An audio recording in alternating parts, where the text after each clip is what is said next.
दोस्तों नमस्कार, आप सभी का स्वागत है। जैसा कि आप सभी को पता है यूपीएससी का इंटरव्यू चल रहा है। लगातार हम कैंडिडेट से बात कर रहे हैं। सर का इंटरव्यू हो चुका है और जानने वाले हैं कैसा इंटरव्यू रहा। सबसे पहली बात तो यह है, इनका पहला ही अटेम्प्ट है और पहले ही इंटरव्यू है, तो इस प्रकार से पहले अटेम्प्ट में इंटरव्यू तक पहुंचना बहुत बड़ी बात हो जाती है। ऐसे छात्र बहुत मुश्किल में मिलते हैं। अब इससे पहले ये भी जान लेते हैं कि इनके बारे में कि ये ऑलरेडी सिलेक्टेड हैं सीजीएल से, एएसओ हैं। तो ये सारी की सारी जानकारी इस वीडियो के माध्यम से होगी कि भाई जॉब के साथ में ही पहले अटेम्प्ट में कैसे यूपीएससी का प्री हो गया, मेंस हो गया, इंटरव्यू तक पहुंचे, पूरी रणनीति होने वाली है। सर बहुत बहुत आपका स्वागत है। और क्या कहना चाहेंगे अपने बारे में, बताइए। कौन सा अटेम्प्ट है, कौन सा माध्यम है और नाम क्या आपका? मेरा फर्स्ट अटेम्प्ट है, first prelims, first mains, first interview. अच्छा। इससे पहले मैं ऑलरेडी सीजीएल सेलेक्टेड हूँ 2023 से। जी। और चूँकि मेरी जो शेड्यूल होती है वो काफ़ी हेक्टिक होती है, 9 to 5:30 हमारी जॉब होती है। जी। लेकिन मैंने कभी सोचा नहीं था कि मुझे यूपीएससी देना है। चीज़ें क्लियर चल रही थी, बट था थोड़ा सा, क्योंकि मुझे इस बार मैंने बीपीएससी भी दिया था।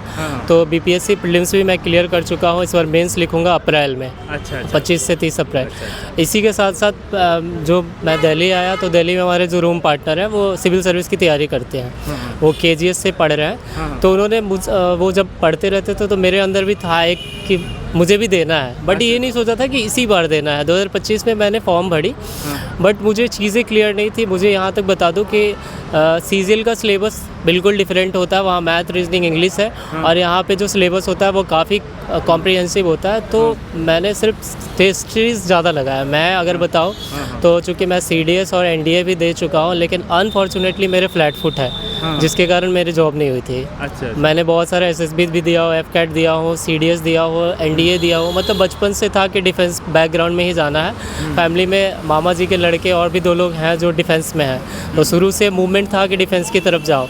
लेकिन उसके साथ साथ एक था कि बिहार के, चूँकि मैं बिहार से आता हूँ, पटना से, तो वहाँ एक बहुत बड़ा मोनोपोली है कि अगर घर में मिडिल बैकग्राउंड से हो तो गवर्नमेंट जॉब होनी चाहिए। तो मैंने बहुत सारी एग्ज़ाम दी। मेरे साथ बहुत फेलुअर भी हुआ, मैंने बहुत सारे फेलुअर भी देखा। उसके बाद 2018 में मेरी पहली सिलेक्शन हुई थी टेरिटोरियल आर्मी में। तो उस टाइम हमारी माँ एक्सपायर कर गई 2018 में। वो ऑलरेडी 10 साल से पैरालाइज थी, तो एक्सपायर हो गई। तो उसके बाद से था कि मुझे और भी कुछ करना है। 2019 में मैं सेलेक्ट हुआ था यूडीसी कलर के रूप में, वो भी सीजीएल से ही। उस टाइम में मेरी पोस्टिंग हुई थी ministry of Ganga and Narmada reservation, upper divisional colour के। मैं 2 महीने काम किया, उसके बाद छोड़ दिया क्योंकि कोरोना आ गया था। उसके बाद मैंने 20 वगैरह में दिया, तो 20-21 में मेरी सिलेक्शन हुई। 22 में मैंने एग्ज़ाम दिया और 23 से मैं सीजीएल सेलेक्टेड हूँ। अभी करंटली मैं दिल्ली में पोस्टेड हूँ। अच्छा। हाँ। तो आज जो इंटरव्यू आपका हुआ है यूपीएससी का, कैसा इंटरव्यू रहा? जैसा मैं बता सकता हूँ कि जिस तरह से मॉक में फीलिंग था, उससे बिल्कुल यहाँ पे कॉर्डियल होते हैं। उतना मतलब बिल्कुल रिलैक्स कर देते हैं। फील नहीं हुआ कि मैं रियल इंटरव्यू फेस कर रहा हूँ, क्योंकि मैंने बहुत सारे इंटरव्यू दिए हैं। जैसे कि इन कंपैरिजन विद सीडीएस वगैरह का बात करूँ, तो वहाँ जो पैनलिस्ट होते हैं वो थोड़ा सा स्ट्रिक्टनेस होता है। यहाँ पे बिल्कुल नहीं है, सूद था एकदम, मतलब कामली चल रहा था। ऐसा लग रहा था कि हम इंटरव्यू नहीं, डे टू डे जो क्लासेस होती है उस तरह से। चीज़ें जो है वो ज़्यादातर आपके डैप से ही पूछते हैं। कुछ करंट इशूज़ पूछते हैं जो मुझे नॉलेज में था, मैंने बताया। जो मैंने चीज़ें ब्लफ करने की कोशिश नहीं की, जो आ रहा था 100% श्योरिटी के साथ बताया। जो चीज़ें मुझे आइडिया नहीं था, मैंने उनको साइलेंटली बोला कि sir I don't aware about that. तो उन्होंने समझा मेरी चीज़ों को, और काफ़ी लंबे थे इंटरव्यू। पैनलिस्ट मेंबर काफ़ी अच्छे थे। अच्छा। कितने मिनट का इंटरव्यू हुआ? अप्रॉक्स 40 के आसपास हुआ होगा, एग्जैक्ट तो मुझे नहीं पता। हाँ 40। हाँ काफ़ी टाइम लिए उन्होंने। अच्छा। हाँ। अच्छा, ये बताइए कि सवालात जो रहे पहले, आपका क्या रहा सवाल?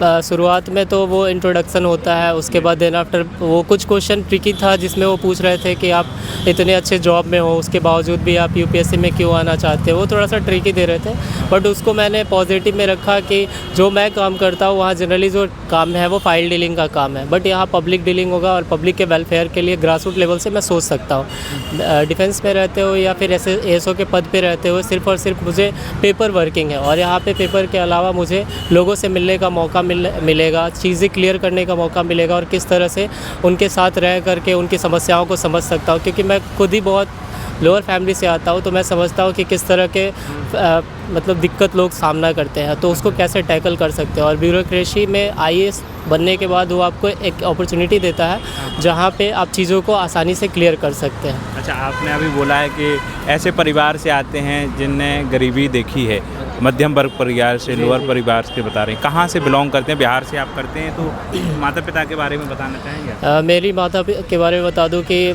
2008 के बाद मैंने माता से कभी बात नहीं किया, क्योंकि वो पैरालाइज थी। She has been paralyse for more than 10 years. तो मैंने उनसे बात नहीं की, बट उनकी आशीर्वाद के कारण मैं आपको बोल सकता हूँ कि उनके आशीर्वाद के कारण पहले ही अटेम्प्ट में मैं यहाँ तक पहुँचा हुआ हूँ। और मेरे फादर जो है वो एक क्लर्क है, अभी फ़िलहाल तो उनकी प्रमोशन हो गई है, लेकिन वो बिहार सेंट्रल जेल में एक क्लर्क है। हमारे भैया एक फाइनेंस कंपनी में काम करते हैं और सारा लोड वही संभालते थे, क्योंकि पापा को बहुत बार जॉब से रिजेक्शन भी मिला था वो कोर्ट केस के कारण, तो 2-3 साल वो बैठे भी रह गए थे। तो ऐसे इकोनॉमिकल कंडीशन में फैमिली को सपोर्ट करते हुए मुझे पढ़ाने से लेकर के जितना चीज़ था, तो मैं उनको भी क्रेडिट देना चाहता हूँ। मेरे भैया भी बहुत क्रेडिट है उनका। और भी दोस्त लोग हैं जिनका मैं नाम ओपनली नहीं कहूँगा, लेकिन वो हमेशा पुश करते थे कि तुम कर सकते हो। जब मैं अटेम्प्ट दे रहा था, मैं प्रीलिम्स के एग्ज़ाम में बैठा था, तो मेरे अंदर एंग्जाइटी थी, क्योंकि बहुत सारे जो लोग होते हैं जो यहाँ पे कोचिंग ले रहे हैं, और मैंने बिल्कुल कोचिंग नहीं करी है। मेरे पास सिर्फ और सिर्फ मैंने क्लास नोट्स, मटेरियल और उसको मल्टीपल टाइम्स रिवीजन करके PYQs का एनालिसिस करके ही मैं यहाँ तक पहुँचा हूँ। अच्छा, कोचिंग नहीं लिया? मैंने कोई कोचिंग नहीं लिया। दोस्तों देख सकते हैं, जो बोलते हैं कोचिंग लेना ज़रूरी है, नहीं, पहले ही अटेम्प्ट में सब कुछ पार हो गया है इनका।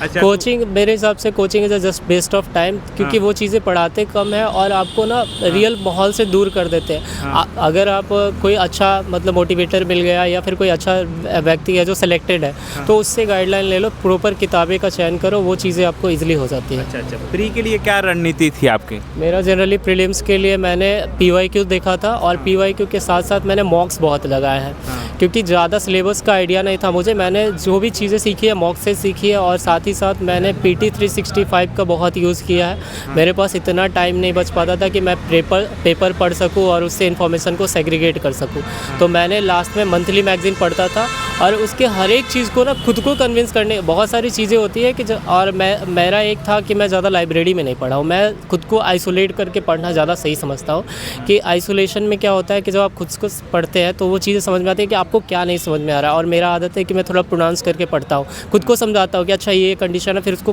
कॉमन एग्जाम्पल से रिलेट करता हूँ, तो वो मेरे लिए बेनिफिट हुआ। अच्छा, हाँ। तो लाइब्रेरी में गए नहीं? नहीं, लाइब्रेरी में इसलिए नहीं गया कि मेरा आपको पहले बता दूं कि मेरा हेक्टिक शेड्यूल है। मंडे टू फ्राइडे जॉब रहता है, तो 7:30 बजे के आसपास आता हूँ चूँकि, और मैं थोड़ा सा फूडी हूँ, तो मैं ऑफिस से आता हूँ तो मैं खाना भी बनाता हूँ, खुद ही बनाता हूँ। मैं यूज़ टू खाना वाना बना करके, और 8 साढ़े 8 बजे से अंदर बैठ जाता था, 12:30 बजे तक। वो 4 घंटे की शेड्यूल होती है। लोग कहते हैं कि 12 घंटा या 14 घंटा पढ़ना ज़रूरी है। आप कंसिस्टेंसी होकर 6 घंटे भी रेगुलर पढ़ रहे हो ना, और कंटिन्यूटी के साथ हो रहे हो, तो वो आपके लिए पॉजिटिव ही होता है। और मैंने सैटरडे संडे का पूरा यूटिलाइज़ किया। जो 5 दिन मैं पढ़ता था, वो सैटरडे संडे का उसका 100% देता था मैं। अच्छा, ये थी। अच्छा, CSET में कोई प्रॉब्लम नहीं? चूँकि CGL से हो तो CSET में मुझे कोई खास दिक्कत तो नहीं हुई। थोड़ा बहुत मुझे कॉम्प्रिहेंशन देखना पड़ा, वो भी CSET के कारण ज़्यादा दिक्कत नहीं हुई। अच्छा। हाँ, GS के लिए जो चीज़ें था, मैंने मॉक्स लगाई, PYQ एनालिसिस किया। तो PYQ एनालिसिस के साथ मुझे ये पता चला कि बहुत सारे ऐसी चीज़ें होती हैं ना जो पढ़ने लायक नहीं होती, जिससे क्वेश्चन बहुत कम आते हैं। जैसे 10 साल में एक क्वेश्चन आ रहा है, तो मैंने उनको स्किप करना सोचा, और मैंने मिनिमम क्वेश्चन अटैम्प्ट किया कि जहाँ से सिलेक्शन हो जाए। मैंने बहुत पहले विकास दिव्यकीर्ति सर की वीडियो देखी थी। उन्होंने कहा था कि अगर आपको प्रीलिम्स निकालना है तो 55 to 60 क्वेश्चन अगर आप सही कर लेते हो विद एक्यूरेसी के साथ, तो आपका सिलेक्शन कोई नहीं रोकेगा। और टू द पॉइंट में बताऊँ, मैं 70 क्वेश्चन अटैम्प्ट किया था, जिसमें मेरे 63 सही थे। हाँ, ये तो एक्यूरेसी मेरा अच्छा था। तो पहले ही बार में निकल गया भाई। CSET में तो कितने अटेम्प्ट किए थे आपने? मैंने लगभग सारे कर दिए थे। सारे कर दिए? हाँ। आ रहे थे तो कर दिए? हाँ, सारे आ रहे थे। एक्यूरेसी उसमें क्या रही आपकी? अच्छी खासी एक्यूरेसी रही। मेरे लगभग 64 क्वेश्चन सही थे। 64? हाँ, 80 आउट ऑफ 64। अच्छा, मेंस की आंसर राइटिंग फिर कब से की थी आप? मेंस की आंसर राइटिंग मैं प्रीलिम्स के एग्ज़ाम के शाम से शुरू कर दिया था।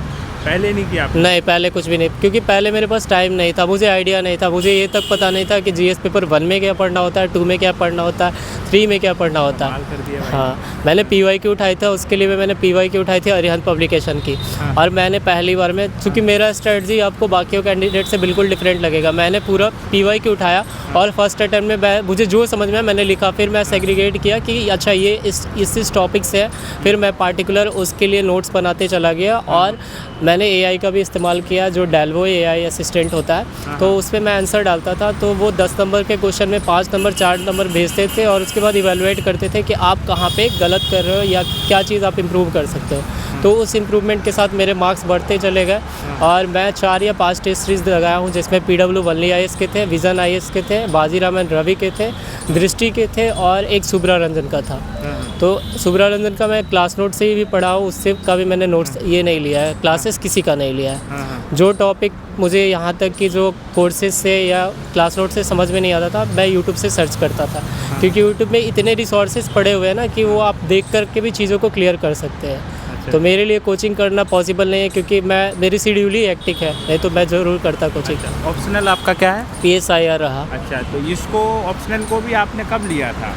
ऑप्शनल मैंने पहले ही डिसाइड किया था, चूँकि मेरा था CDS वगैरह था, तो मेरे पॉलिटी में इंटरेस्ट शुरू से रहा है। हाँ। और तो इसीलिए मैंने PSIR शुरू से डिसाइड किया था और बहुत सारे यूट्यूबर्स और टॉपर्स के इंटरव्यू देखता था कि ऑप्शनल जो है वो स्कोरिंग है, तो मैंने डिसाइड किया था कि ऑप्शनल ही PSIR लूँगा।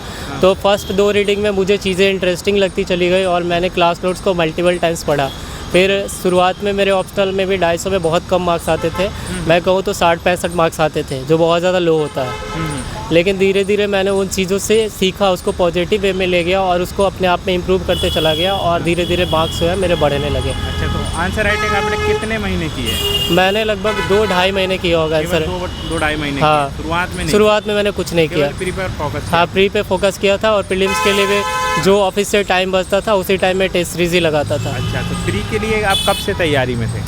आप बोल सकते हो कि अप्रैल मिड से मार्च के बीच में। अच्छा, तो 1-1.5 साल की तैयारी टोटल मिला करके कह सकते हैं आप? नहीं, 1.5 साल तो नहीं कह सकते, क्योंकि 1.5 साल में फुल्ली डेडिकेटेड नहीं था। हाँ। बट ये था कि मुझे देना है। 10 महीने के आसपास? हाँ, 10 महीना आप कह सकते हो। अच्छा, इतने में आपने सब कुछ पार हाँ। किया। अच्छा, ये बताइए, ऐसे और एथिक्स जो स्कोरिंग सब्जेक्ट हैं, इसके लिए क्या किया फिर आपने? एथिक्स के लिए मैंने जनरली विकास दिक्की सर की वीडियोस देखी थी और मैं एक लेक्सिकॉन की बुक प्रेफर करता हूँ, तो उससे आंसर राइटिंग करना शुरू किया था। और चूँकि जो भी एथिक्स के डाउट्स होते थे, मैं कोचिंग्स में जिस पे टेस्ट सीरीज लिया था उसको भेजता था, वो इवेलुएट करके मुझे प्रॉपर देते थे। अच्छा। हाँ। निबंध भी निबंध चूँकि हम लोग CGL से सिलेक्टेड हैं, 2022 में उन लोग को निबंध लिखना पड़ता था और CAPF असिस्टेंट कमांडेंट दिए हैं, तो निबंध लिखने का आदत था बचपन से। तो और चीज़ें जो थी, जो करंट टॉपिक्स मिलती थी, तो मेरा एक सोर्स है कि मैं जो करंट टॉपिक्स आता है उसमें मैं लिखता भी हूँ खुद से, मतलब पहले बुक से लिखता हूँ, फिर खुद से लिखता हूँ कि वो चीज़ें क्या उसमें कोई डिफरेंस है या नहीं, मैं कुछ नया लिख पा रहा हूँ या नहीं लिख पा रहा। तो ये था थोड़ा सा।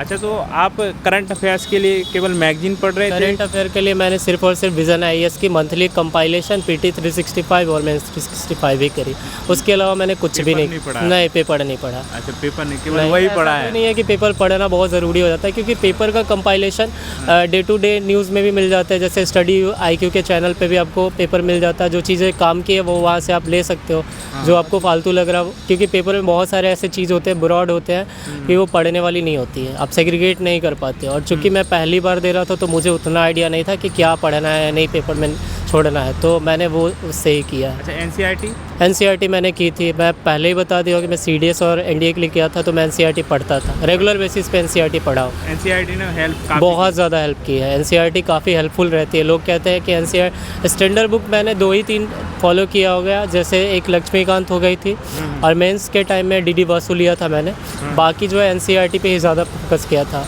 अच्छा। अच्छा, जो तैयारी करना चाहता है, अभी 2025 का प्री आ गया है, कौन से जो 2026 का प्री आ गया है, कौन से ऐसे टॉपिक हैं, कौन सी ऐसी चीज़ें हैं जिस पर विशेष ध्यान दे करके प्री निकाला जा सकता है? सबसे बेस्ट तरीका होता है कि जो भी बिगनर है ना, या जो तैयारी पहले से कर रहा है, वो PYQ ज़्यादा फोकस करे। PYQ से वो सेग्रीगेट कर ले सबसे चीज़ें, जैसे आर्ट एंड कल्चर से कौन से टॉपिक पे ज़्यादा क्वेश्चन पूछ रहा है, हिस्ट्री से कौन से टॉपिक पे ज़्यादा क्वेश्चन पूछ रहा है, तो सेग्रीगेशन के बाद आप अपने रिसोर्सेज को लिमिटेड करो, बहुत सारे रिसोर्सेज में नहीं भागना है, लिमिटेड रिसोर्सेज रखना है और PYQ को मल्टीपल टाइम्स लगाना है। उसके साथ साथ बहुत सारी अच्छी बुक है, जैसे एक दिशा पब्लिकेशन की बुक आती है, तो उसमें ना वो दिखाते हैं कि कौन से रिसोर्सेज से या किस बुक से लिया गया है। तो इससे बहुत सारे, जैसे NCERT में छठा सतवा बोलते हैं लोग शुरू से पढ़ने हैं, तो उसमें NCERT एक लिंकेज बेसिस है कि वहाँ किसके साथ किसको लिंक करना है। लोग कंटिन्यूअस ना पढ़ें, लिंकेज के साथ पढ़ेंगे। जैसे 7th के साथ 11th की ज्योग्राफी पढ़ते हैं, तो जो स्ट्रक्चर ऑफ अर्थ यहाँ पढ़ना है वो वहाँ ब्रॉड में पढ़ना है। तो इस तरह से लिंकेज होगा तो सिलेबस भी क्लियर हो जाता है। और PYQ के साथ अगर सिलेबस करते हैं ना, तो वो ज़्यादा बेहतर है कि आप पूरा सिलेबस, ब्रॉड सिलेबस करने का कोशिश करें। उससे बेहतर है कि PYQ के साथ आप सिलेबस करो, क्योंकि बहुत सारे टेस्ट सीरीज़ आपको PYQ देते हैं, तो उसके साथ वो सिलेबस दे देते हैं कि ये सिलेबस है, इससे इस तरह से क्वेश्चंस आते हैं। तो उससे आपका सिलेबस भी ख़त्म हो जाता है और साथ में आपकी प्रिपरेशन भी अच्छी हो जाती है। और प्रिपरेशन का सबसे मूलभूत सिद्धांत ये है कि अगर मॉक्स में अच्छे स्कोर आ रहा है ना, तो ऑटोमेटिक सेल्फ कॉन्फिडेंस बढ़ ही जाता है। ठीक है सर, ऑल द बेस्ट। तो ये थी वो सारी जानकारी जो एक एस्पिरेंट को रखना चाहिए UPSC के दौरान। पहली ही बार में प्री मेंस इंटरव्यू तक पहुँचे हैं, वो भी सिलेक्टेड ऑलरेडी हैं, ASO हैं। तो ऐसी तैयारी के लिए इन्होंने सारी की सारी रणनीति बताई है। जो भी आपके डाउट रह गए हों तो कमेंट करके बता सकते हैं, उसको अगले वीडियो में पूरी करने की कोशिश करेंगे। हमारी मुलाकात अगले वीडियो में, तब तक के लिए नमस्कार।